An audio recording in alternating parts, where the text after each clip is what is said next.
குட்டி கதை கேட்கலாமா? ஒருத்தன் மலை உச்சியிலேருந்து தவறி கீழே விழுகிறப்போ தற்செயலா பாறையில நீட்டிட்டு இருந்த ஒரு வேரை பிடிச்சிட்டான். அந்த வேரை விட்டா அவன் கீழே விழுந்து செத்துருவான். அந்த பயத்தினால இது வரைக்கும் கடவுள் நம்பிக்கையே இல்லாத அவன் கடவுளை வேண்டிக்க ஆரம்பிச்சிட்டான். கடவுளே, உன்னை நான் முழுமையா நம்புறேன், நீ தான் என்னை காப்பாற்றணும் அப்படின்னு. அப்போ வானத்துல இருந்து ஒரு குரல் கேக்குது, ஏன் என்ன நம்ப மாட்டேன் அப்படின்னு. இவன் சொல்றான், கடவுளே, என்னை கை விட்டுறாத, நான் உன்னை நிச்சயமா நம்புறேன் அப்படின்னு.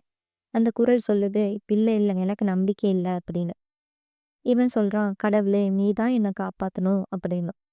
அப்புறம் அந்த குரல் சொல்லுது, சரி, நான் உன்னை காப்பாத்துறேன், முதல்ல நீ புடிச்சிட்டு இருக்க அந்த வேரை விட்டுரு அப்படின்னு. இவன் சொல்றான், அந்த வேரை விட்டா நான் தான் கீழே விழுந்து செத்துடுவனே அப்படின்னு. இது வரைக்கும் கேட்டுட்டு இருந்த அந்த குரல் இப்போ கேட்கவே இல்லை. இதுல இருந்து என்ன தெரியுது? நம்ம லைஃப்லயும் அப்படிதான். நம்ம யாரையுமே நம்பாம இருந்தா, நமக்கு வர நல்ல வாய்ப்பையும் நம்ம விட்டுறணும்.